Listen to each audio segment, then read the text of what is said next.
What we cover next week is still open to voting. If you do have a favorite topic, please do vote on it. We have gotten some suggestions, and I'll announce that.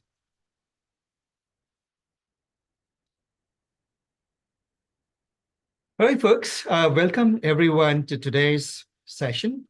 The topic today is a mixture of experts. This mixture of experts is, as the name, it is an interesting sort of a play on words. In machine learning, a concept called a mixture of Gaussians is well established, and we'll touch upon that. This idea belongs broadly to a time when ensemble methods or committee or voting methods were rising in dominance. The first paper that, or one of the first milestones that I would say belongs to Geoffrey Hinton et al., Jeffrey Hinton, I think Geoffrey Hinton et al., in which he talked about, and we'll cover that paper. I would like to start this discussion with those core ideas. Now, the track of this discussion will be this particular article, and I think we announced this article as pre-reading for this. This was a Hugging Face article that recently came out explaining the mixture of experts. So broadly, we will follow we'll follow through this paper carefully today. But before I do that, I wanted to take a step back into a little bit more machine learning theory land and set the context a little bit, right? And in particular, I would like to start with going back to this original paper, one of the original papers of Geoffrey Hinton, Jacobs, Jardine, and Nolan, where this idea, I suppose, was first published, the mixture, and what it is. The idea is quite simple and elegant, and yet, as all great ideas are, powerful ideas are, it would evolve over the years. And today, all rumors have it that that's how ChatGPT has been implemented internally. It's a mixture of experts. That's certainly how the open source Mixtral, well, not, it isn't open source, but open weights, I suppose, not quite open source, sadly, but open weights Mixtral has been released, which is made up of 8 7B Mistral models. So Mixtral is a mixture of experts out of 8 Mistral models, which is again an open weight LLM, large language model. So to go back, I would like to start by talking about the concept of voting. So general idea is, and I'll follow the sort of discussion that Geoffrey Hinton initially brought about. It's in the way he had initially explained. So the way he explained, I mean, this explanation follows his thinking. He brought up this point that, see, suppose you have data. Suppose you have data. Oh, why am I not able to write here? For some reason, I'm not able to write. I apologize.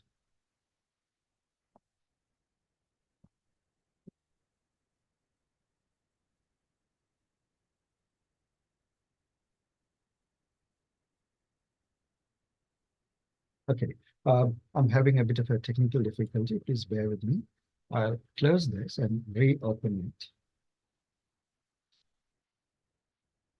1 minute.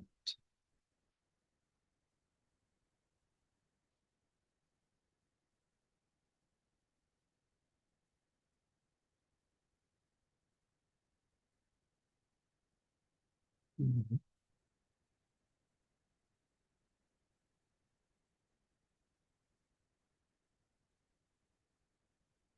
Let's see. Oh, there we go. All the sketches are here after it. So suppose you have some data points. And let's say that, let's look at one-dimensional, sort of a regression problem.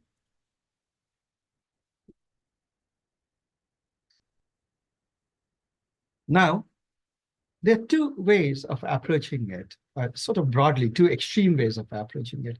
One is to take a k nearest neighbor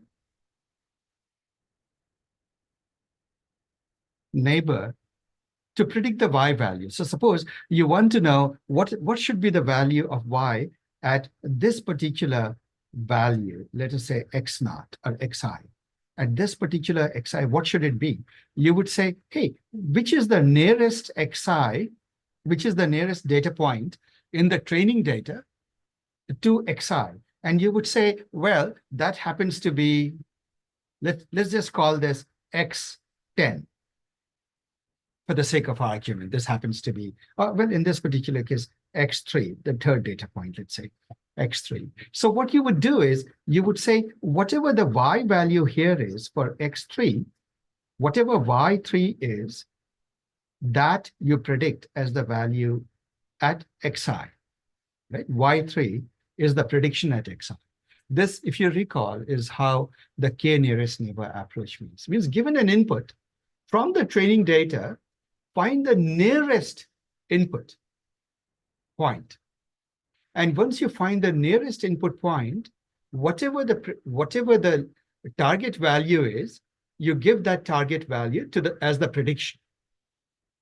Are we together? Just a very simple recap of k nearest neighbor. So what it does is, it leads to a sort of plateau, this sort of a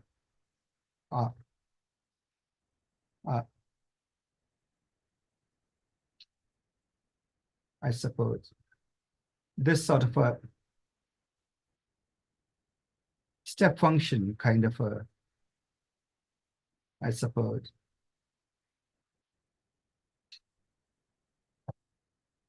a prediction curve, isn't it?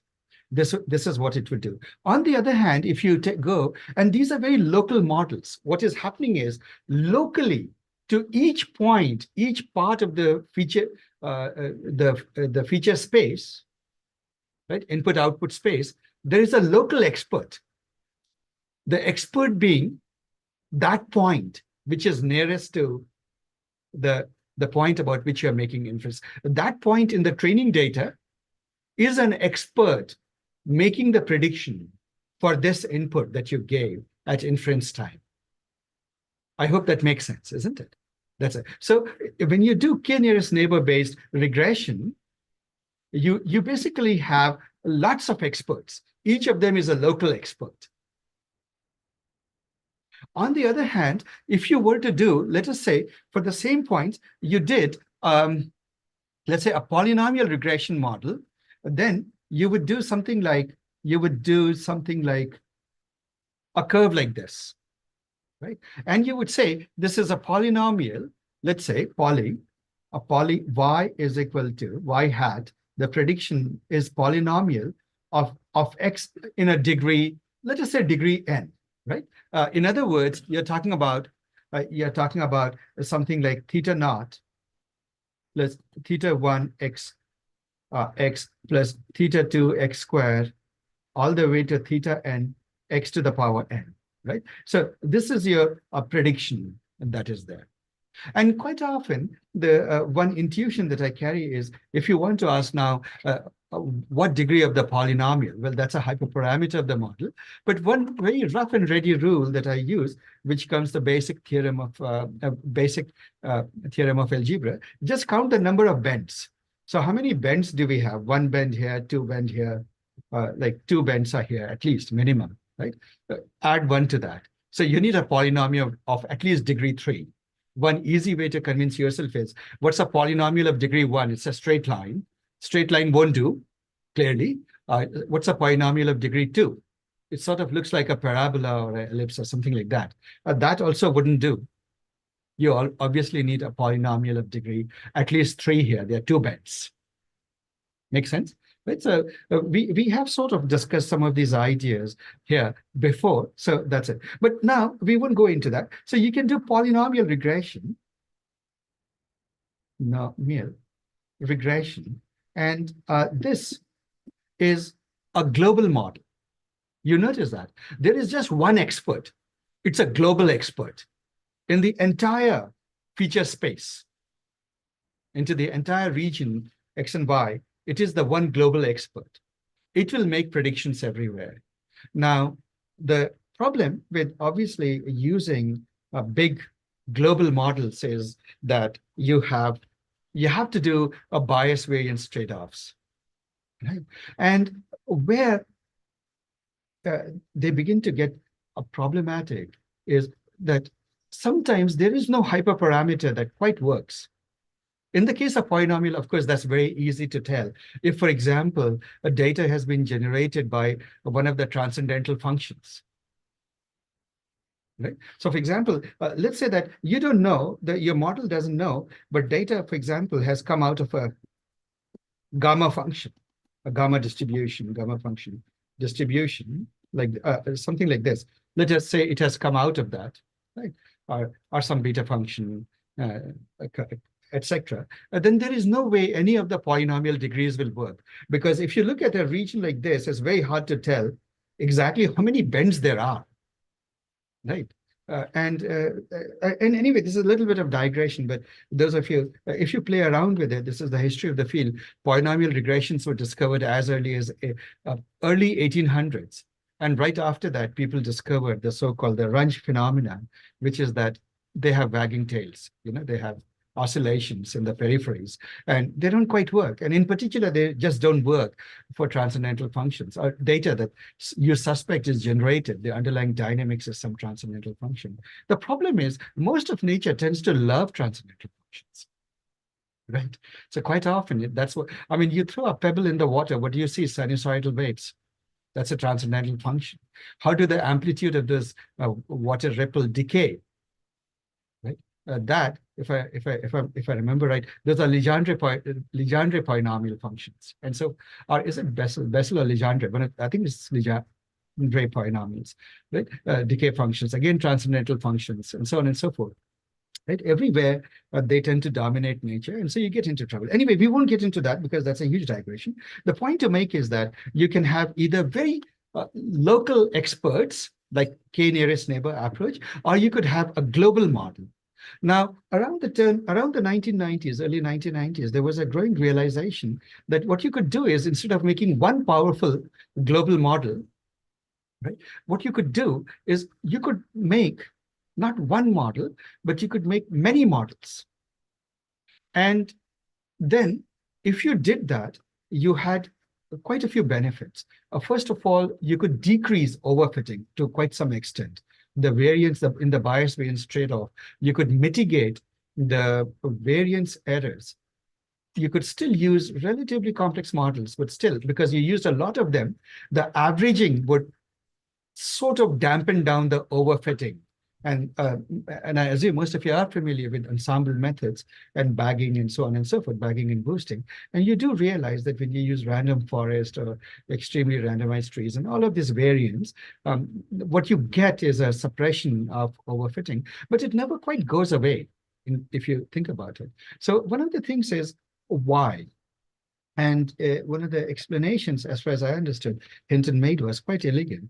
He said that, see, if you have not one global expert in the language that we are talking, but lots of global experts. And let's say that those global experts tends to overfit. All you're doing is damping their overfit. But in real life, like you could have completely different behavior in different regimes of the feature space. For example, your data could be, let's say that, again, if you're looking at this data, there could be a linear region followed by something like this. Wouldn't it make sense to have an expert for this region and have a completely different expert for this? When you're making predictions in this region, go to expert number 1. And when you're making predictions for this region, go to expert number 2 for this. So what it is essentially saying is, if the dynamics is entirely different for different regions of the feature space, it makes sense to have specialists who say, we don't know about the rest of the feature space, but you know what? We have captured what really is going on in our little neck of the woods. Right? We have gotten the main concept in our neck of the woods. and we can give you prediction. But then it brings about another problem, though, meta problem, which is that now who decides the experts? Given an input, you need to tell which of the experts to give it to. Which of the experts is good at this regime, this region of the data, this realm of the data, right? Where your input, the input that you gave for prediction happens to fall. So you need to have, in a way, another expert who is very good at routing, or as the gatekeeper, saying, oh, this is the input, give it to this guy, and this is the input, give it to that guy. I was trying to think of a real world analogy, and I don't know how correct it is, but I'll give it to you. One thing, if you notice that, if you look at the house prices, and in Bay Area, where it's so horribly hard to look for a house and purchase it, so when you are trying to purchase a house, you keep hoping the prices are down. And the moment you do purchase a house, you keep hoping that they keep climbing astronomically thereafter, right? But if you look at the house prices, there's a general trend in Bay Area and certainly across the country. Like one idea that came to me is that most of us are ordinary Joe, working class people, professions. We do commute a certain distance to get to those flashy glass buildings that are the corporate headquarters. And that commute entails, we would like to mitigate the commute, shorten the commute. So we all tend to look for houses that have reasonable proximity to highways, isn't it? And so if a house, or to BART or to one of the transit systems, we would like that. That's where most of the middle, and there's a premium. The closer you are, I suppose there's a premium. The house price, if you're looking at the price of a house or the value of a house, it would go up. It's certainly true for apartments. If you notice that close to BART station are all these apartments that tend to be fairly upscale or expensive and very crowded. On the other hand, if you look at the Mac mansions, the very, very wealthy people, they don't have that problem. Right? They would rather live as far away from the hoi poi like us as possible. They would rather stay away from the noise of the highway and all of that, right?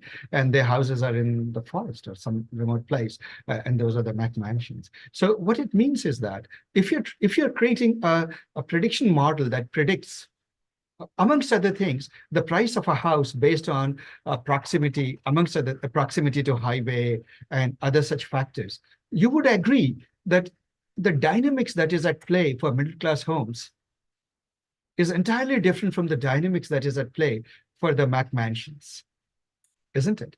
And therefore, it makes sense. One second. Therefore, it makes sense that when an input comes, somebody wants to buy a house, perhaps the first thing you would ask is, what is your budget? Or what range are you looking at?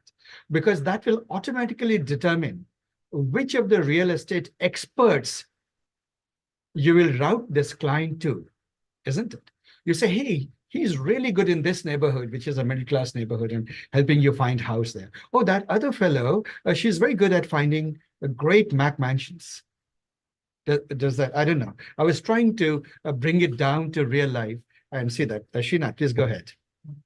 How does it handle when you need wisdom from multiple models at the same time? Wisdom of the crowds. Yes, absolutely true. Sheena's question is that wasn't the whole point of ensemble methods or bagging and so on and so forth, that you would leverage the wisdom of crowds. You would, for example, aggregate and average the prediction from a whole bunch of experts, and therefore compensate for extreme views or extreme predictions and get a much better prediction. That's a very good question. And so everything comes with trade-offs, certainly. The way the mixture of experts, I suppose, does it is that you don't just pick one expert. You pick at any given moment, let's say that you have N experts. N could be, let's take a sufficiently large number. I'll take 100. 100 in many situations may be too large or too little. For example, Mixtral is 8 experts, but some of the models that Google has built have thousands of experts. So, but let's take a number, 100 experts. Now the question is, you are going to take the opinion of how many experts and balance it out. Out of those, route it to. You can route it to only one expert who is specialist in that region, or you could take it to a few experts, K experts, a K out of the 100. Right. And so you can recover some of the wisdom of crowds. But generally, when people take the mixture of experts model, they are benefiting. They are basically saying we want to exploit specialization of learning. Right. When you have different experts become very good into specialized regions of the or regimes of the input output space of the data feature space, then they can really learn well. Just as real estate agents, people will always tell you that location, location, location. What it means is that every specific location has its own peculiar dynamics about demand and supply and so forth. So you just need that. Though it would make sense that even in that local regime, perhaps taking the opinion of a few real estate agents might be helpful, right? So it's sort of a orthogonal to the wisdom of crowd way of thinking, but it's not completely divorced from it. It's just that in the wisdom of crowd, you're trying to suppress those extreme points. And in other words, you prevent overfitting and things like that. Whereas in this mixture of experts model, you exploit the specialization aspect of it. Right? And one thing, if I remember the way Hinton explained it, is quite well. See, let's say that you have a regression problem, and you're trying to minimize or train this with a whole bunch of experts. And he uses the terminology EI, right? Expert. Let's say that each of the expert predicts for a given input, predicts this. Right? This is the prediction from this expert. Now, let me just call it yi hat is equal to this. And now, if you were to look at as a regression problem, yi, the total this, what would you do? Let's say that the target value is, and he uses the term target in his paper, so let's say use that. This minus the expected value from the experts, right? Whatever the experts have come out with, the predictions of the experts. EIX, right? The average of the experts. What are you trying to do? In effect, you're trying to square. And by the way, X itself has let me put yet another index, which is about, you wouldn't do it only for one data point. You would compute the loss over many, many data points. So let us put that index as a C, right? So summation over C, C. And it is the expectation over the average value predicted by the experts. This is your loss, right? Sum squared loss. Very simply writing it in the sum squared loss. So he pointed out something very interesting, which I found to be the heart of the idea of why mixture of expert model sort of works. He pointed out that imagine that you take one expert out, right? Let that expert be the ith expert. So this expert makes a prediction yi, right? Let us say that the actual value is t, right? And the rest of the experts, the rest of the experts have predicted a value EJ X, which is the rest of the experts. J is not equal to I, but everything, but all others. But all other experts. So you would agree that you would end up with, if you just separate the expectation, the prediction from this expert or EI, right, from this expert, and what all other experts predict, right? So let's say that all the other experts, they average out here. So what should the expert I do?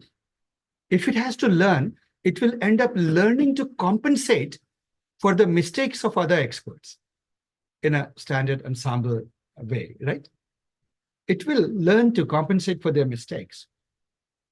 In learning to compensate for the mistake, you notice that this predicted here. So Y's inclination, suppose Y predicted it to be this, right? Its inclination would be to learn and move in the opposite direction to the target value, correct value. But, and this is literally, as how Jeffrey points out, this just feels wrong, isn't it? This expert is learning to predict more wrongly in order to compensate for the errors of the other experts, isn't it? And that is what he said is a bit of a problem. So what he therefore said is, what if we could do this? We could say not all experts are equal, or suppose some are more equal than others, or some matter more than others. If you do that, and you say that we won't take this, but we will take for each the way we create the loss, and that's why I would like to go through the paper that he brings up, because I think that's a precursor. This particular article of Hugging Face didn't go into that. I find that very fascinating because that's where the idea was born. So let's go back to that paper. This is a 1991 paper. You can see it from the fonts and other things. It comes out. So this is him pointing out this, that if you do the typical way, where is this equation? Yeah. Typical way, you could make it like this, but he says that suppose we take the each expert's prediction weighed by a certain probability, how much weightage we give to this expert's opinion, then you would end up weighing the loss function itself, right? If you could introduce a probability here or a weightage here, so that the weightage of all the experts need to add up to 1, that's all right. But suppose you could say that 70% this expert for this data point, 20% this guy, and 10% that other guy. Are we together? So then what happens is you can significantly improve the situation, because somehow magically you know that for this part of the feature space, we need to trust this particular expert. But the whole question is, how do we do that? And the idea that he came out with is actually literally as simple as that. He said, well, what if we have, let's say that each of the experts is a network, and obviously Jeffrey was neural nets, but this idea you could apply to support vector machines, to forests, and whatever it is that you're trying to do. He says that suppose you do have this expert. So an input X goes, and each of these produces, let's say, E1 of X, and this is E2 of X, and this is E3 of X, the 3 experts. Now, the only thing you need to do is weigh their opinions, isn't it? Or what if you could come up with, let us say magically, suppose you say, this guy is wrong, right? And this guy really is right. And this may be a little bit, but this guy is the real guy who should be answering this question, right? I'm going to overwhelmingly just take this person's prediction. Are we together?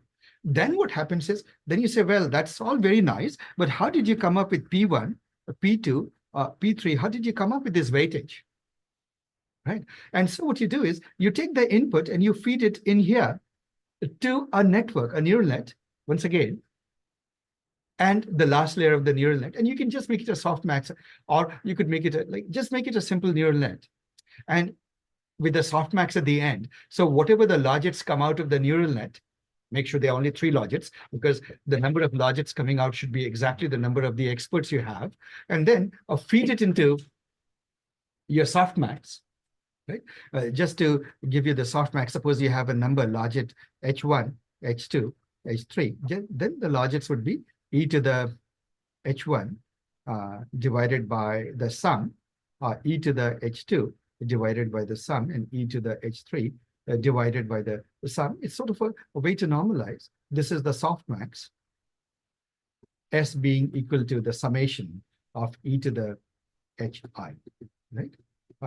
This is the denominator, and it will do that. Now you can say, why do we, this is going back to the properties of the softmax. It sort of amplifies the positive guy. Now notice that this is plain vanilla softmax, right? There's no temperature or anything associated with this thing at this particular moment. So you can get that. So therefore, these are your probabilities. These are P1, P2, P3. So what you're saying is, as you're training this network, you're training two things. So first is you're training your gating network, the guy who tells which of the experts to trust more. And the second is you're training the experts itself. Now you can do that in this, the most intuitive way to think about it is to say, okay, let us take pre-trained experts. So assume that the experts are all pre-trained and they are all trained in different regimes of the feature space. Right.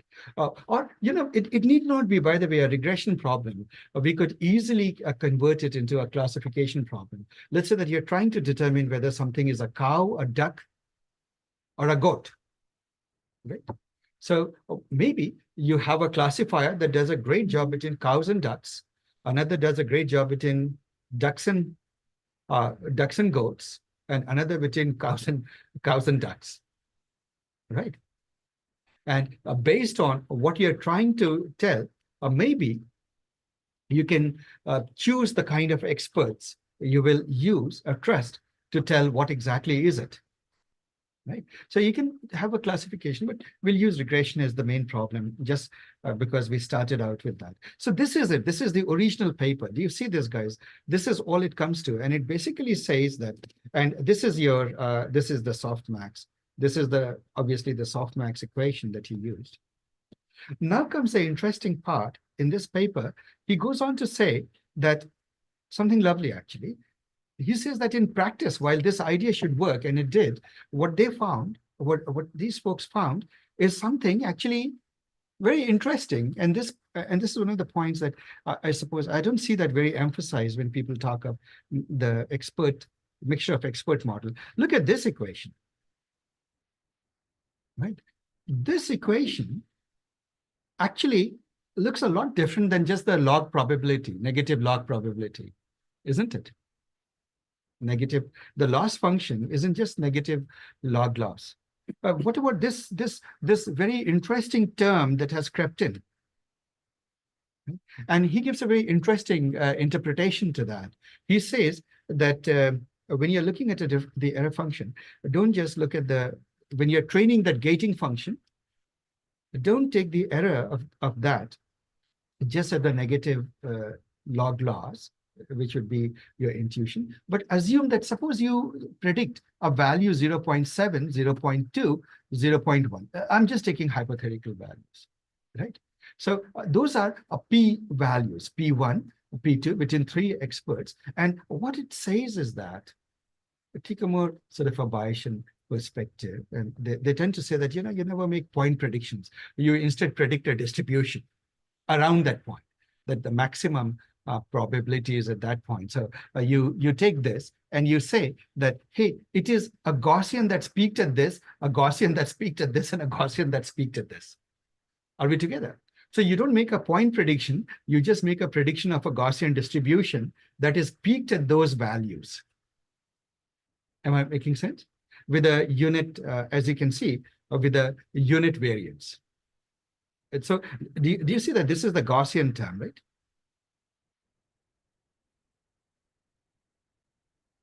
Gaussian terms, isn't it? And therein, I felt that there was a play on words because people were very familiar with this kind of thinking. You're looking at a mixture that whenever you're making the predictions, you're actually predicting a mixture of Gaussians, isn't it? Are we true? The gating function is actually predicting a mixture of Gaussians. And so I found it interesting that is what they actually use. And when they do it, they call it the mixture of. So this is literally, it makes it a mixture of Gaussians.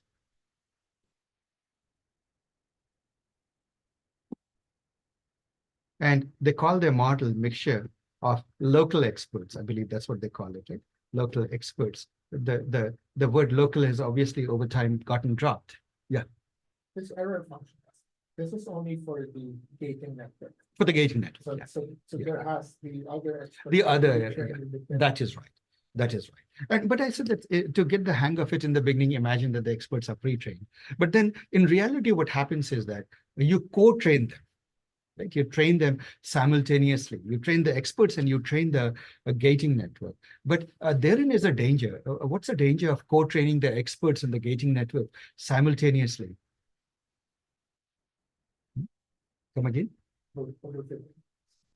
Yeah, sort of overfitting. What happens is that, let's say that happen chance, one expert in a certain regime tends to make a good prediction. If you're co-training the expert and the gating network at the same time, what will the gating network learn? this guy makes better predictions, isn't it? So what will it do to the next input? It will tend to give it more and more of the inputs. And before you know it, all that's happening is all the traffic is going to just one or two experts, and the others are getting other parts of the network, or other experts are getting underutilized, isn't it? There's a overutilization of one or two experts. So what happens is they get such a long lead that the gating network will start trusting them for all predictions in the learning when you backprop, isn't it? It will start predicting. So now how do you mitigate that problem? We'll go over it when we go over that Hugging Face article. Specifically, we will talk about this issue. Right. So this is it. Now, one thing that it points out is that there is actually a reason taking the Gaussians is better than just taking the error function just as that. And the reason for that is, if you differentiate the error function with respect to the output, you notice that it depends on the probability, the weightage that you put on each of the experts. But here, it is the weightage of the expert, but it has also been proportionate how tall this Gaussian is to this. It has been how well this expert did actually in making prediction relative to other experts, isn't it? This term, if you look carefully at this term, I'll use this. If you use this term, and he goes on to say in equation 1.5, we use a weighting term that takes into account how well expert I does relative to other experts. This is more useful measure of the relevance of expert I to training, especially in the early training, right? It's a point. And so I suppose I won't go into the rest of the paper. This was the original idea. And I would like to think that the choice of the name was deliberate as a play on a mixture of Gaussians, because internally it did end up using what looked like a mixture of Gaussian. So now let's get back to that. Let's fast forward. The story fast forwards a little bit, and we'll cover it here. And now let's get back to the article. So I've covered the background that wasn't mentioned in the article. So, or at least I didn't find it so well elaborated on the article. This article goes on to say that if you are trying to understand mixture of experts, then the TLDR MOEs are pre-trained much faster than dense models. Right? So they do get pre-trained. Why are they getting pre-trained? Because see, what you do, and so this needs a little bit of a thing, one extra bit of information. See, when you gate it out, the way you design the gating function, right, is that you use only one or two experts, right? And so when you backpropagate, what will happen? When you backpropagate the loss, you're just going to update only those two, right? Experts. So it's a little bit faster, much faster actually, compared to dense models. So that's why you always say that when you talk a mixture of experts, you predominantly talked about the sparse mixture of experts, because only one of those are getting used. Have faster inference compared to a model with the same number of parameters. So suppose you have, let's say that each model is 10 billion parameters, and you have 100 such model, right? Experts. You have 1,000 billion parameter system. Now think about it at inference time, what will happen? You feed it, and let's say that hypothetically your input goes to two of the experts or one of the experts.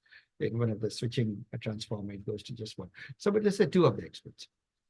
Then you are each of the experts is small, just 10 billion model, which means that the matrix multiplications will be much smaller. Relative computes will be much smaller compared to a dense 1,000 billion or trillion parameter model, right? And so you will get much faster inferences. And we are told from everything I hear is that that's one of the reasons ChatGPT is able to scale, while if you were to take a really dense model, you would struggle relatively to scale up at inference time. It seems to be a very important point for inference. It requires high VRAM, as all experts are loaded in memory. So, well, VRAM is, for example, your RTX 4090 has how much VRAM? 24 GB, right? 24 GB, and the A100 has 80 GB, and so on and so forth. So the VRAM requirement is high. Instead of taking one model, one simple model, one Mistral model, if you take the Mixtral of 8 of them and you're loading it, well, you better have that much of VRAM. Right? But isn't that true if you have one big cluster? Oh, certainly. Oh, yeah, certainly. That is it. But when he says requires high memory, he's referring, I suppose, alluding to the fact that if you just use a much smaller model rather than a whole constellation of small models in a MOE form, mixture of experts form, right? And face many challenges in fine tuning. So this is one of the things that fine tuning it is a little challenging. So see, mixture of experts has had their own struggles, lots of struggles over the years, which is why, people have, it isn't that people have all unanimously agreed that, yes, this is the way to go. Some people have sort of liked it. Some people have said, no, let's try another approach and so forth. So, but recent work, as we will see, is that with instruction tuning MOEs are pretty promising. So let's deep dive. Now, in this one, any questions before we go in? The scale, the model. So this is the first, one of the influential models that came about, which was actually later. It came later. So let me talk about two of the models that came before it. One was way before the transformers came. Google came out with a giant, outrageously large model with 1,000 LSTMs, I believe, 1,000 experts. Right. So what they would do is they would have a LSTM layer followed by experts, right? And then again, or something like that. So there's an architecture. I wouldn't go into the details, but they created the mixture of experts using LSTMs, and they showed that for some NLP tasks, it was doing much better than the state of the art or what previously existed. But then, of course, came transformers. And now, whenever we think of MOEs, or sparse MOEs, people often tend to think in terms of transformers. And what people tend to do when they think in terms of transformers is, see, think about it this way, a transformer head, one head of a transformer. Let's say that embedding vectors went in, input vectors went in. There would be the attention layer. So the self-attention, well, let me just color it differently. Your self-attention layer, self-attention. So this is your K, Q, V, softmax with a D. This is your, I won't put the subscripts here, but this is the celebrate. This is your softmax. You get that, you get the results from that, and then there's some residual connection, we'll ignore it. You would have the ignore residual connection from the input. And this is your input. Obviously, remember input and position embedding. These are the territories we won't cover. We all know that's how the classic attention, the transformers work. Then you do the add and norm to get results. And then what do? Remember that these are just matrices, right? This is all matrix multiplication. So long as it is matrix multiplication, if you just forget about the residual connection there, you realize that these are, at the end of the day, linear transformations. But neural networks, the magic of it, the fact that it's at the end of the day, they can be universal approximators and all the blah, blah, blah. Some of the magic comes from the fact that you need distortion layers and nonlinear layers that you typically do with a feed-forward network. You put a feed-forward network, and then once again, you do your add and norm like this. So what they are focusing on is they are saying that, see, this feed-forward tends to develop a lot of, let's say that you have 500 or 1,000 neurons in one layer and 1,000 neurons in the next layer, 1,000 times 1,000, those numbers become huge, right? Because every node in the lower layer of a feed-forward, a prior layer, is connected to every node in the next layer. That's what creates almost an exponential explosion of parameters in feed-forward layers. Are we together? Right. And so the basic idea that the people began to come up with, and they did with transformer-based things, is they said, what if you don't do that? You instead broke it up into little networks such that the output of one is not being fed into the other. Right. So instead of let's say that like this, each one of them writing like this. Right? What if it was like this? a few of these, they can connect only to, this makes one expert, right? And they can have the cross connections. This can make another experts and like this. And the input goes either to one or to pick one of them and it will produce the output. Yes. But just correct, in this case, to the scale, the feed-forward networks that are individually being selected, they're the same size as the original feed-forward network? Sort of, it's up to you. What they're saying is that we are going to replace the feed-forward network, but instead of this, so you just imagine two layers. For sake of argument, 1,000 by 1,000, you have a million parameters, right? Let's break it up into, let's say 200, 200, 200. If you were to take it the same size, I don't think they do, but they play around with the parameters and God knows what they picked empirically. But let's say that if you were to keep it the same, just to understand it, you would end up with 5 of those experts, right? And then you're saying is that now what happens is the interconnections to the next layer is only within the expert, not across the experts. So what happens is that, first of all, the compute size immediately decreases. It decreases for 2 reasons. First, the number of the in-between is less, the matrix multiplications within the expert is less, but also the fact that input goes to only one of the experts, or 2 of the experts, or 3 of the experts, a k of the experts, not all of them, isn't it? So that's the main idea that is. Now, in this particular case, this illustration belongs to the switch transformer, and the switch transformer, and all of these things, oh, oops, sorry, they all tend to take, I used the wrong marker. So each of the transformers, they tend to take implementations, they tend to take their own choices and find empirically that theirs works better for this or that situation. This particular paper, switch transformer, said, pick only one expert. Right, but the papers that came before it, for example, the famous paper of 2017, Sazir, which we'll go through, Sazir et al., or the G-Shard paper in these papers, they said, no, pick 2 at least, 2 or 3. So those choices vary, but broadly the idea remains the same, that you have replaced the feed-forward layer with 2 things. One is you have broken up into experts, isolated experts, and then you have the routing function or the gating function, what you would call the gating function, right? Which determines who to send it to. In the case of switching, it's only one of the experts that will send it to. So are we getting it? It's a very simple idea, isn't it? And the consequent optimizations or benefits are pretty much self-evident at this stage of how it will help the computation.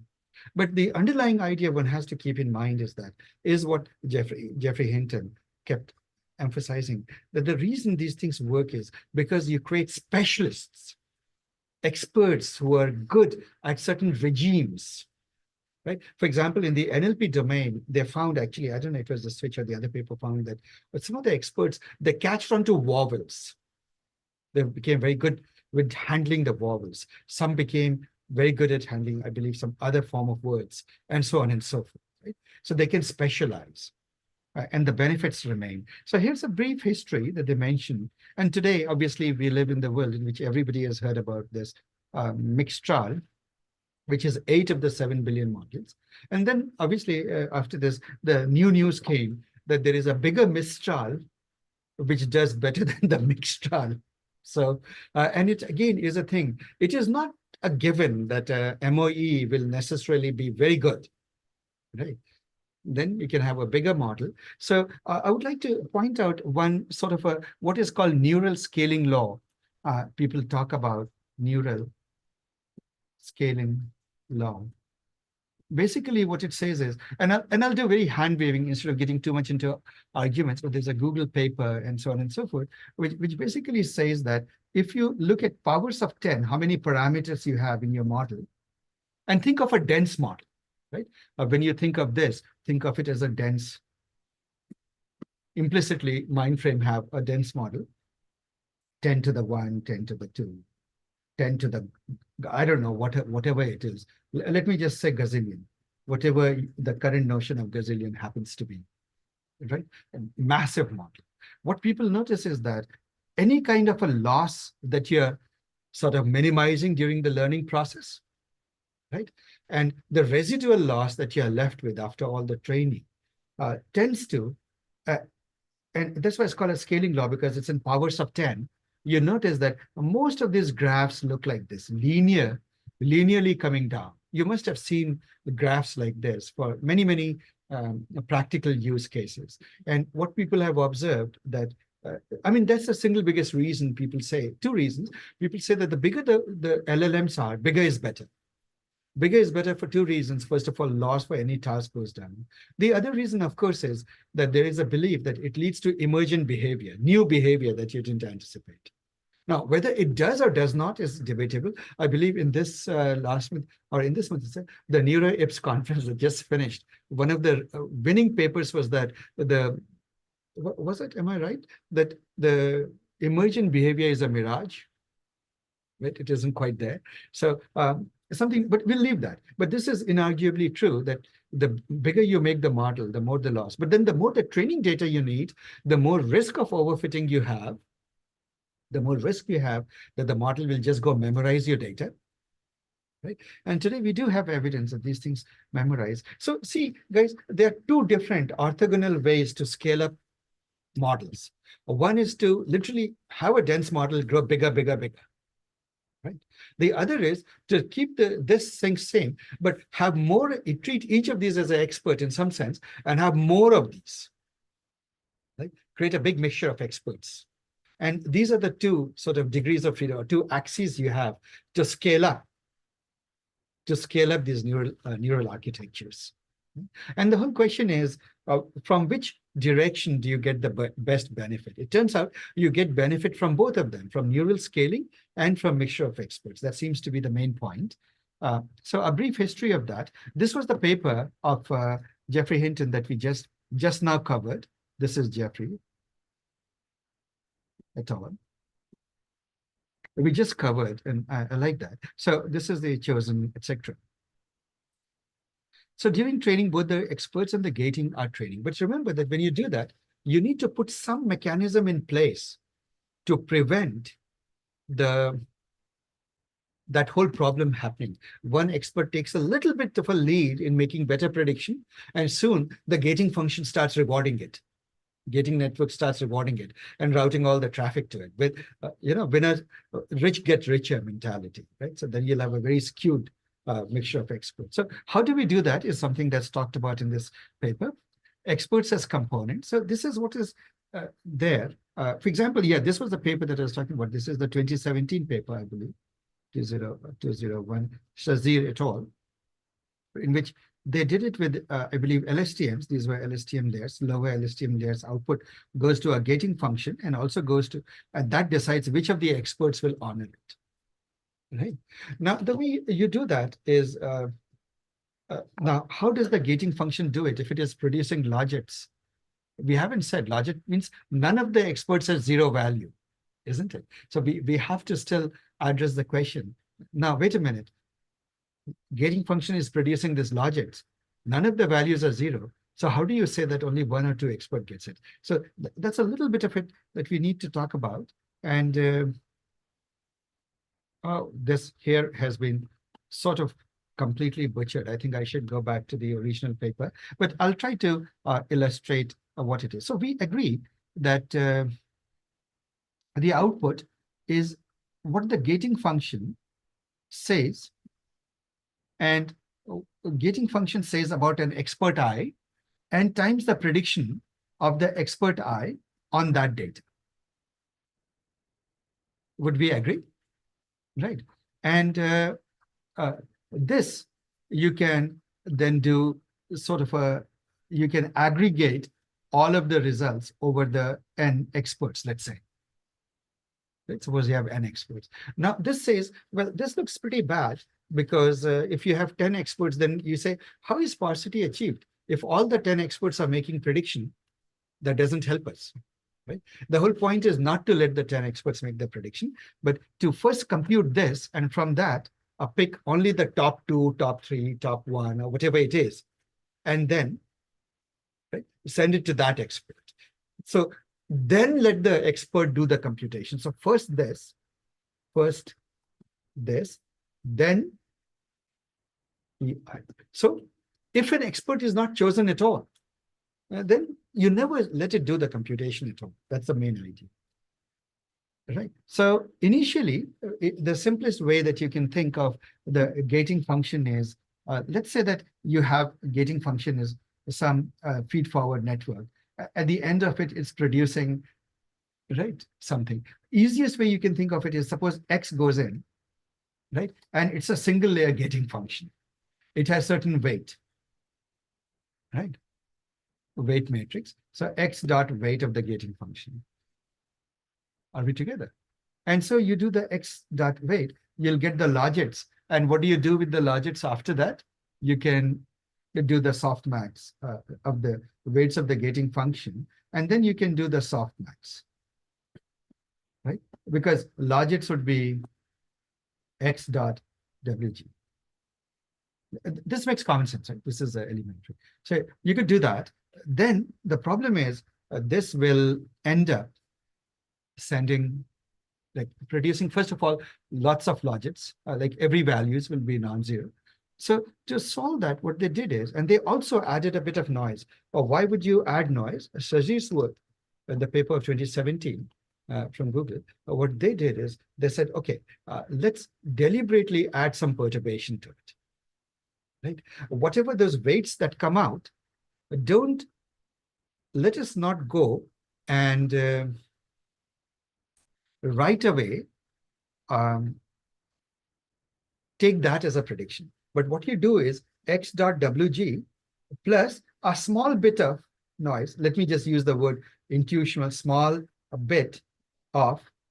And then what you do is you take another X dot, and this is a term which has come through here pretty badly. You take it with another matrix, a noise matrix, a deliberately noise introducer, perturbation matrix, and you apply the soft plus function to it.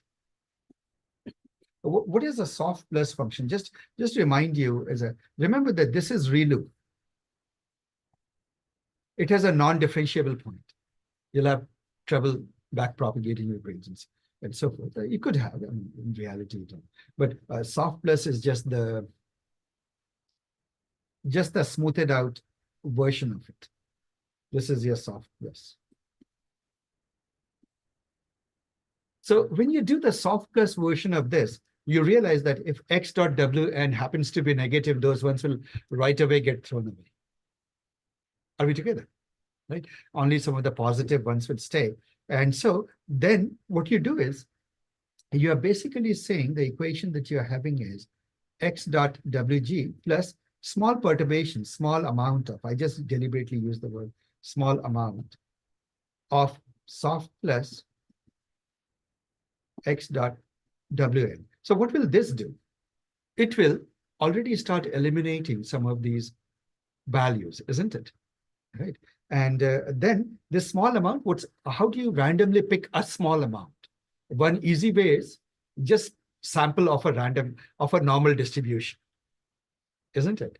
Because they will, a normal distribution with zero mean and unit variance will be some value close to zero, very likely close to zero, isn't it? So you can, this is your normal 0, 1. Take this, and this is basically it. And then when you get this, what it says is, and this is where here the equation has gotten a little bit massacred, but please apologize for it. Then it says keep top K. Now you get these values, keep the biggest K value. So for practical purposes, let's say keep 2, right? So you keep the biggest and the second biggest of these. And then what do? Keep that. And after that, you feed that into your softmax. So suppose you get, so remember that out of these values, suppose let's say that there were 5 experts. You realize that when you do this kind of activity with a bit of perturbation and everything, let's say that this expert and this expert got selected, right? And you keep only their value. So their value happens to be 0.81, 0. And by the way, they don't need to add up to 1. This could be 0.01. Then you can softmax it. Now, as you can tell, if you softmax it, e to the 0.001, 81 and e to the 0.01, this is practically going to disappear, relatively speaking. Right? Obviously, there's a normalizing at the bottom, but this will dominate. Right? So what would that mean in that particular case? You're basically trusting this particular expert to make your prediction. You're trusting this expert, and you're basically saying that this point belongs to a part of the feature space, right, under the regime of this expert. This expert does the best job there. Are we together? And so that was the work. That's pretty much what it did. Now, I believe in this paper or in the next paper on the G-shot, I forget which. So please excuse me. I am going to get one. I'm sure one of these, let's just say that in one of the good papers. They had an idea.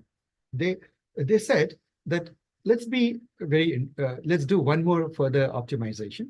We will always take the advice of the best expert that the gating function says is the best expert. Right. Now you realize that you have perturbed the best experts. Right? Logits came out. You didn't take whichever was the highest logit in the beginning as the best expert. You perturbed it. You added some noise to it.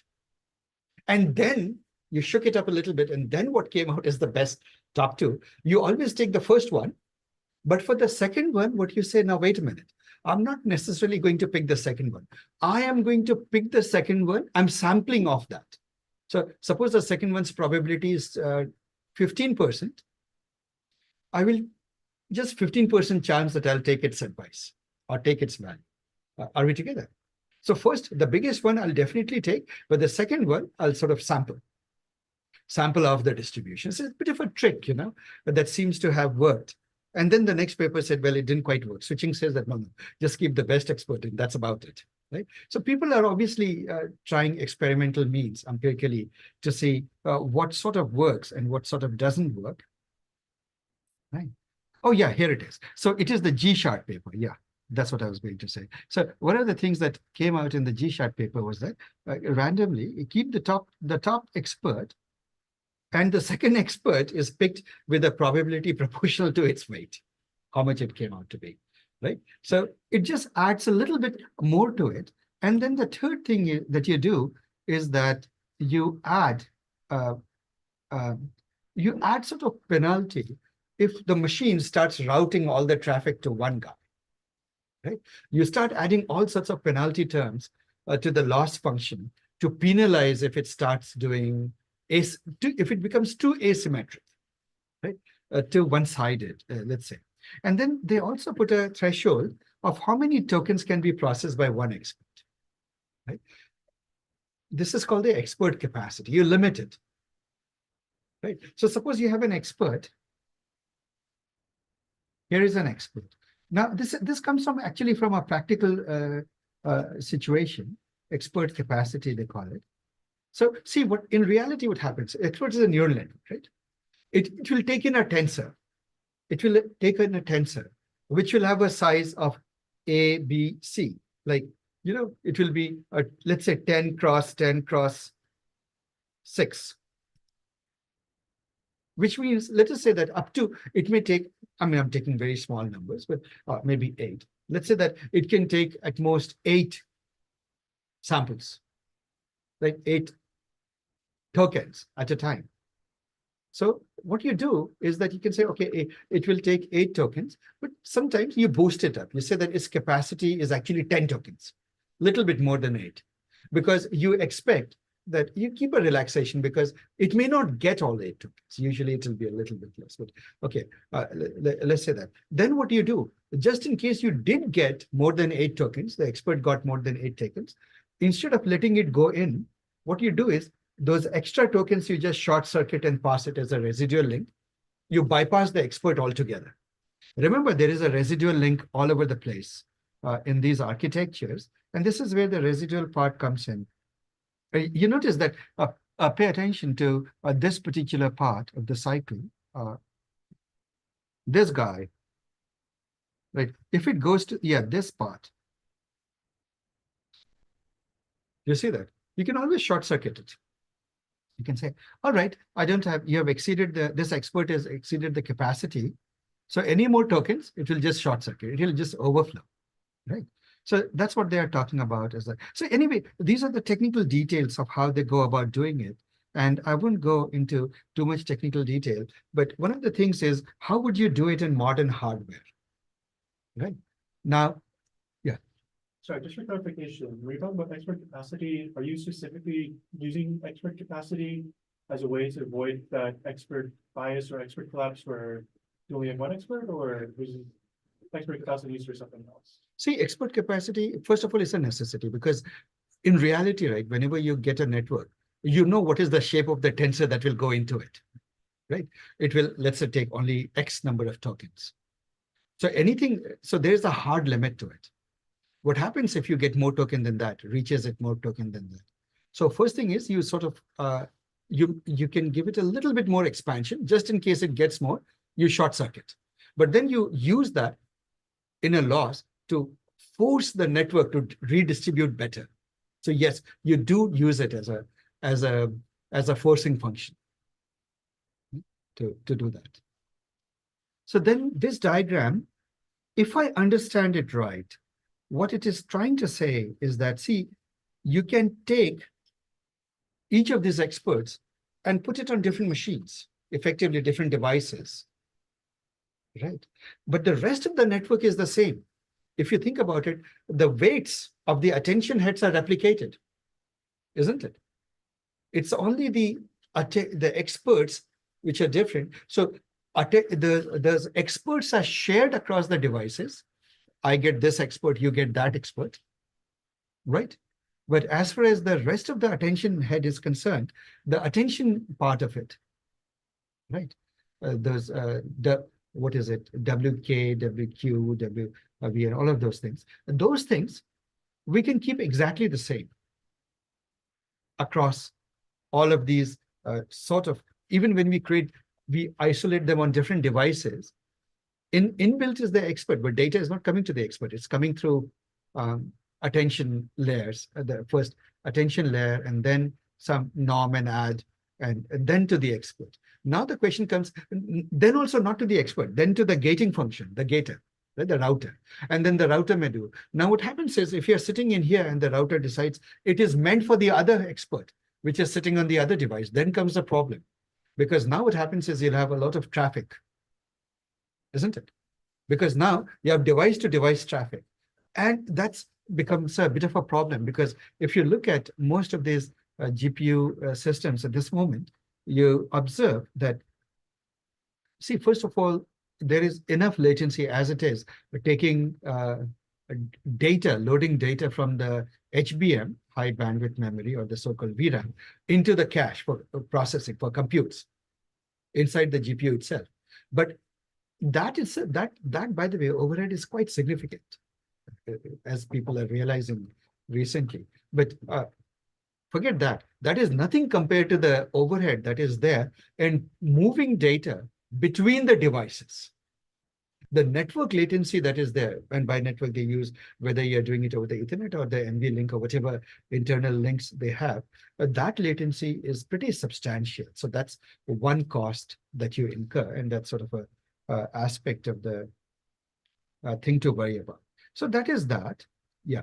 Now the switch transformers are basically they simplify the G-shard way of looking at it. Forget two experts and then picking the first and then the little bit of the second. Just pick one. Right? They go back and say, just picking one, it turns out was good enough. And I won't go into the details. See, at this moment now, as you realize, we are into the area where there's a lot of empirical experimentation to see what works and what doesn't, and making different permutations or different variants of the main MOE design for the transformers. And so that is going on. And I suppose I will stop there. People have observed something quite interesting. One of the questions, therefore, that remains is that, hey, suppose I created a dense network, big dense network. Would that have been better, or creating a mixture of experts with smaller networks, sparse mixture of experts? And what people were observing, actually not very nice, is that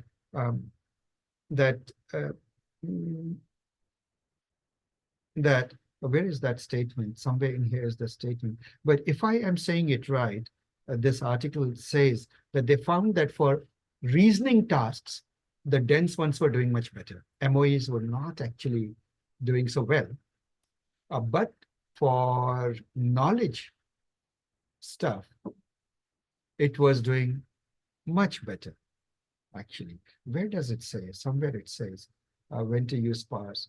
Experts have used for high throughput, given a fixed compute. No, one cannot. Okay, so there is a, Is that because each of them act as small silos and then the knows on meetings and then. right. I would say think so. See, reasoning sometimes needs global context and knowledge. But this is post hoc reasoning. We observe this happens, and quite often in this neural network world, we sort of post hoc try to rationalize it and explain why something is happening or not. Who knows? I really don't. I can't say definitively. And obviously, not only can I not say definitively, I shouldn't because I'm not an expert on this topic. I myself am learning about it. Right. So that is that. Now, one thing that has emerged that this article talks about is that if you use instruct-tuned MOE, mixture of experts, that has shown surprisingly good results.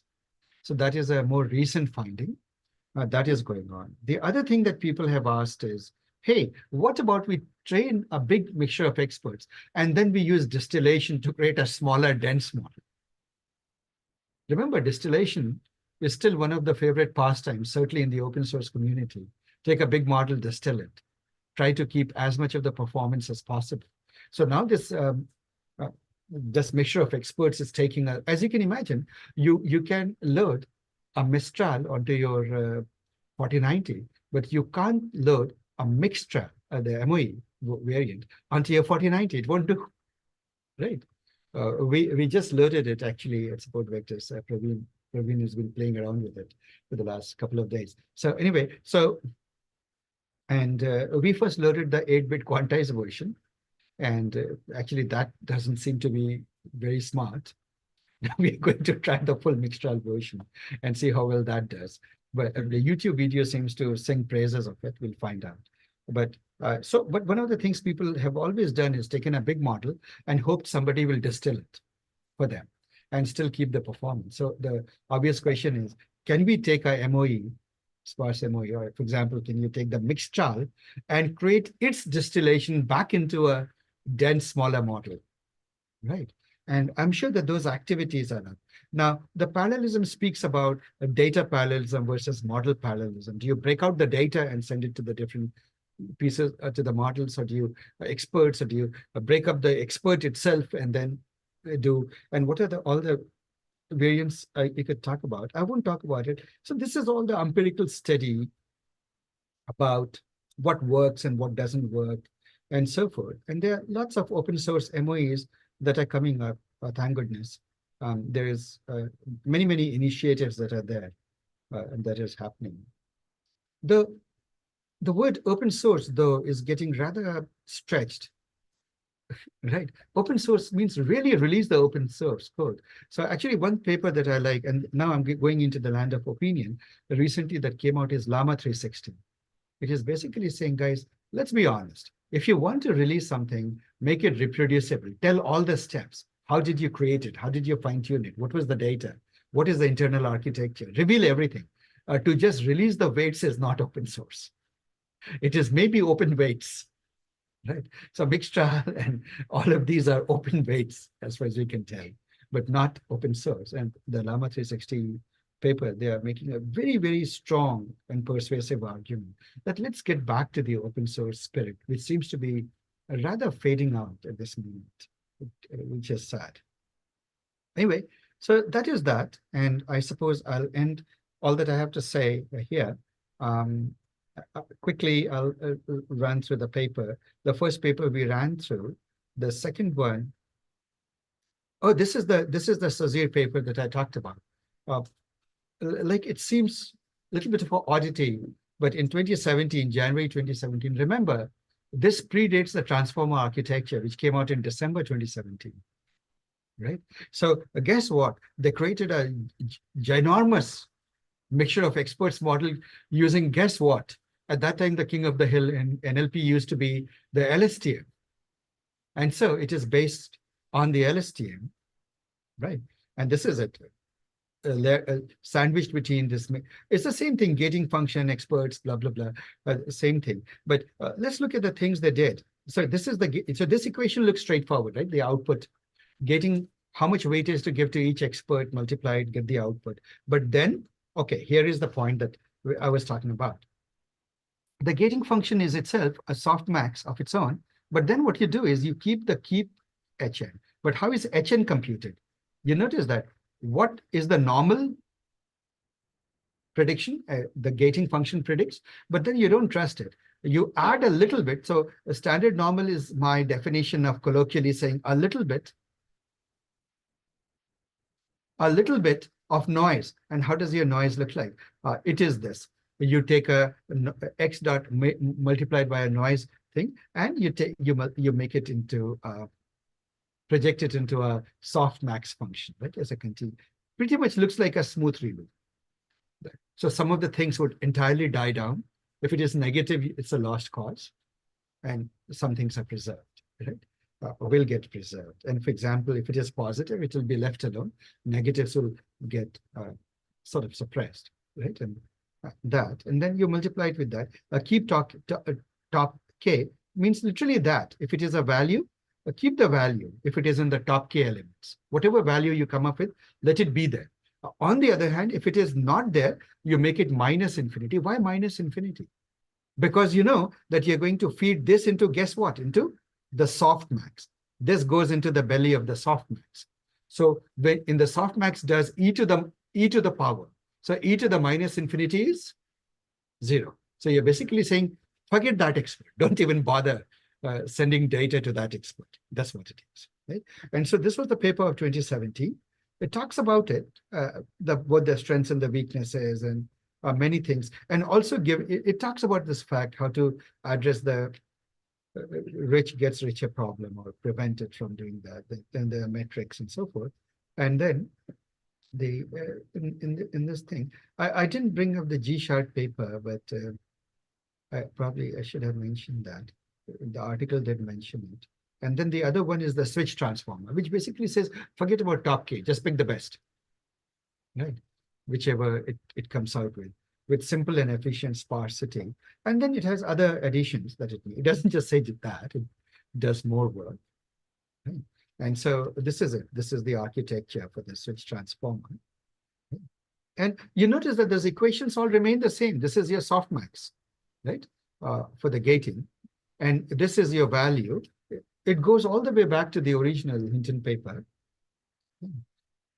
This is it, efficient sparse routing. This is the expert capacity, right? So you use it to limit. You create a loss to load balance. For load balancing, where you bring in the expert capacity thing for load balancing, make sure that you sort of move things around a little bit. And putting it all together, this is it. And obviously there are numbers showing it does very well and so on and so forth. And I suppose that's about it. I'll leave it. So it's a very active area of work. Yeah, this is the thing. In how many ways you can do it. You can shard the data, send it across to the devices. You can shard the model itself, break the model up into little pieces. You can do both. You can do expert and data parallelism. You can put each expert on a different device and then send some data here, some data there, and so on and so forth. You could do. So those are mostly self-explaining. If you're in computer science, this would all make a lot of very easy sense to you. And I suppose I've talked quite a bit. And I won't talk anymore. I don't think I have anything that I put after this. So, well, that's that. I don't know, was that useful? Or did it give a basic idea of MOE? And and any insights by it? Guys, as I said, I'm not an expert in my mixture of experts. Or let's say that I'm not one of the experts in the mixture. Right? I am learning it as like any one of us. This is what I learned from reading this. If any one of you have insights to share, please do share.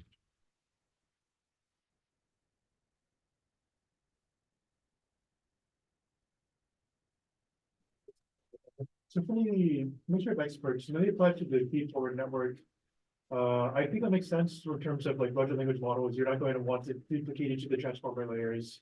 But is there any work, are you familiar with any work where they just look at applying for smaller language models, applying the mixture of expert approaches, where each of the experts, instead of just being the smaller feed-forward network, to just make it a transformers layer?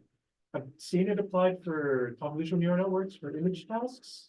Right. Yeah, I'm Yes. familiar that mixture experts are being applied for. A vision task, yes. Yeah.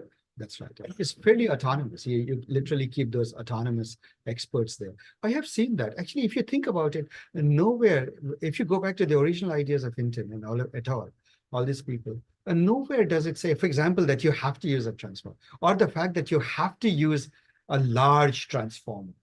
Right. This idea is generally applicable. I look at it as a foundational idea. See, either you can, when you use the wisdom of crowds, you say that each person in the crowd is a generalist. When you do bagging, boosting, you have a generalist. Boosting, of course, you learn from the errors of the previous guy, but let's take bagging, like a random forest. Each tree is making predictions for the entire feature space, right? Whereas the mixture of experts says, now wait a minute. You learn this thing better, and you learn this thing better. So each expert is picking its own realm of data, and says, okay, I'm going to become good at this subspace, this region of the feature space, and that's all I'll become good at. And maybe there's another expert who'll also weigh in on this, possibly, right? In case I'm wrong, and so on and so forth. So you could have a bit of the wisdom of crowds there, but the point is you are leveraging just specialization, right? You're giving specialized training. That's the core idea. And the rest of them are like the mechanics of how you're implementing in every architecture, any new architecture that you have. I think it worked directly to the question that I'm trying to go for, because I've seen the mixture of experts approach applied for other fields, and as you said, logically it makes sense. Yeah. I think it's also seen work demonstrating that the mixture of experts approach is actually more effective than just the single dense model in those other fields and applications. Mhm. And it's not trying to give for me the reading of the Hugging Face article, Mhm. and as you explicitly said, if that same pattern applies here, that mixture of experts in a larger language model approach is going to be better than just a single dense network for a large language model. As you said earlier, that some papers said that dense models were better at reasoning tasks, while the mixture of experts was better at knowledge-based extraction tasks. Yeah.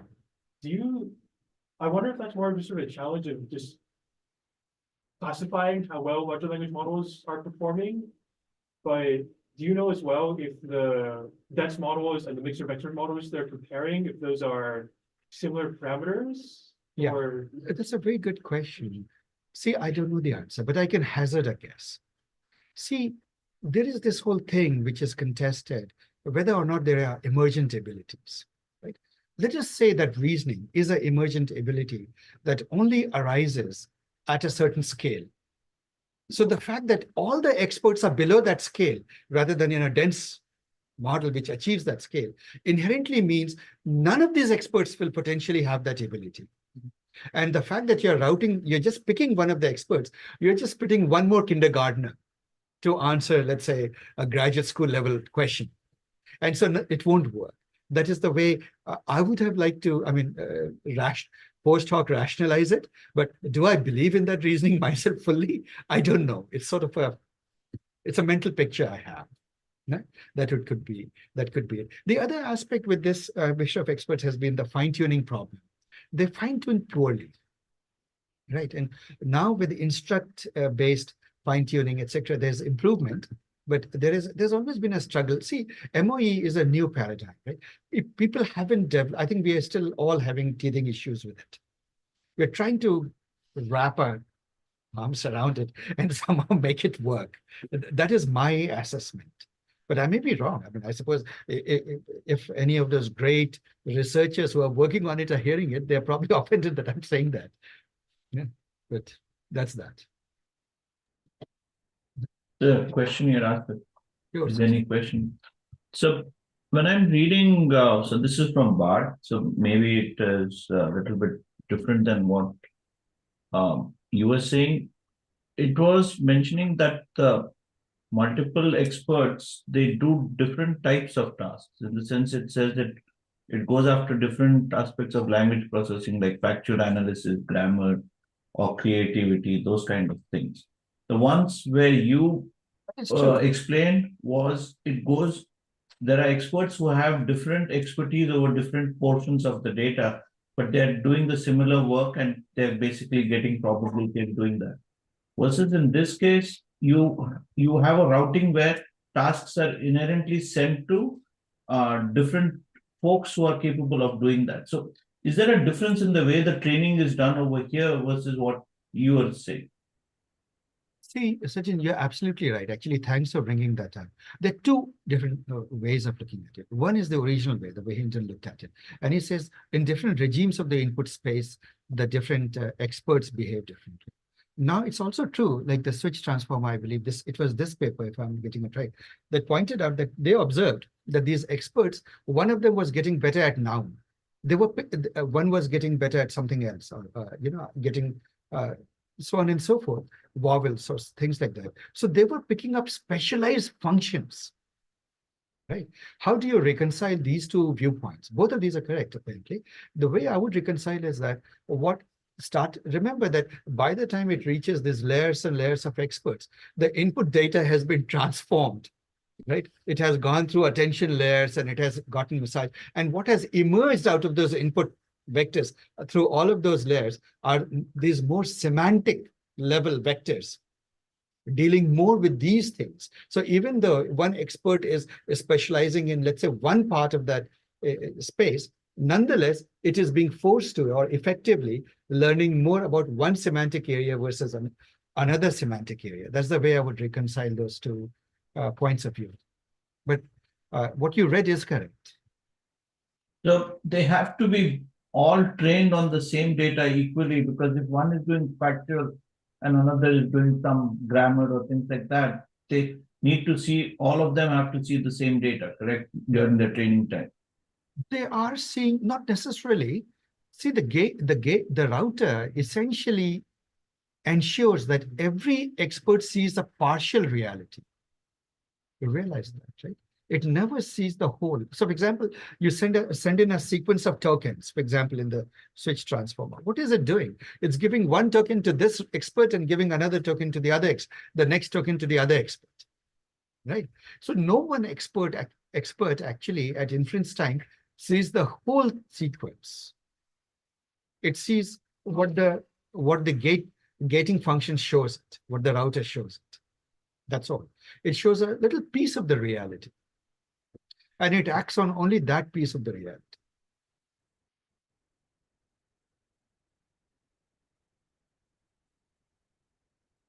So the way you would like to, I suppose, Sachin, the way you're coming to it is that, let's say that the input was, I mean, if you think in terms of these large language models, somebody is asking a reasoning question, you would give it to an expert that's good at reasoning. If somebody is asking a question about history, so here's an expert which is good at history, you give it to this, or things like that.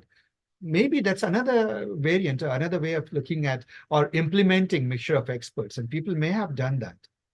Correct, right. That's where I was hinting at. Yeah, and I'm sure that that is yet another way of doing a mixture of experts. This Hugging Face article, though, doesn't go there. I think the Hugging Face article they mentioned, they do a comparison to multilingual setting where they train a multilingual model for mixture of experts. Yeah, And they found that the multilingual model they don't really have experts that specialize in the individual languages. They still must specialize on a grammar and a punctuation basis. the structure of the language, Yeah. they focus more on And that. that's That's a good sense for me Yeah. because they're being fed token by token as opposed Yes, to the entire exactly. language. That's right. Yeah. So each of the experts is essentially being exposed to all the languages. I imagine if you wanted something for reasoning, then you have to be training individual transformer models. Separately, yes. And I suppose that brings about the whole question that you want to take pre-trained models and then just train a gating function, right? That would be the initial way, the intuition that we started out with. Here is an expert at this, here is an expert at this. And all that the gating function is deciding is who to send it to.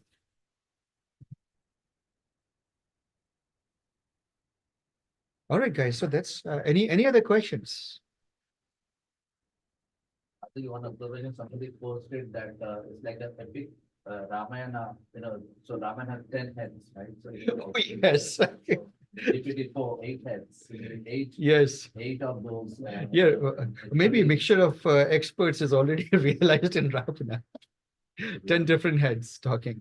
It comes from the Indian mythology, where there is a demon who has 10 heads, right? So I didn't think of that. All right, guys, any more questions or any discussions? Anything like you guys all read it? Any things that you like? I really appreciate your sharing your point of view. Anybody else would like to share what they got from this article? I believe the advantage is resource utilization. Essentially, you would get the knowledge of like the Mistral, it's like 84 billion model, right? So Yeah. you get the knowledge of the 84 billion model with a fraction of the resource because you might be At just using inference time. one Inference eighth time, only a of little the- bit of the compute is used, not the whole of it. Yes. That is certainly the big attraction to the MOE. Extracting that idea for you, how, what part of this, the mixture of experts model can we effectively quantize to the max? Where, so that we can reduce this even further. I don't think we've because I imagine that the routing network or the gating network can afford to be quantized further than the actual other people networks. Yeah, that's a good thought. I didn't know that. But since you mentioned the gating router, the routing, I must say that people are exploring it. One point that I forgot to mention in my readings, I don't know whether this article mentioned or something else mentioned or where I picked up. People have gone really all in onto the router or the gating function.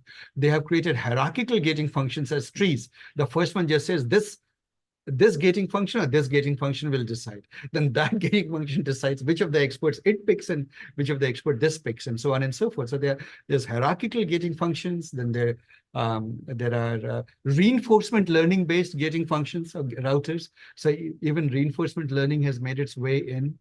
So there's a whole variety of activity that is going on to see what works. Right? A lot of hacking, a lot of fun stuff happening.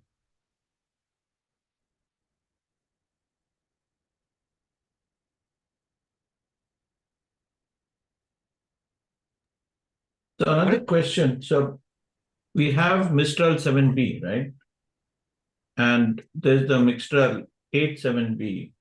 Would it be possible for us to generate a smaller one with fewer blocks and experiment with it if the larger one is not able to fit in? See, at this moment, remember, they haven't open sourced the code.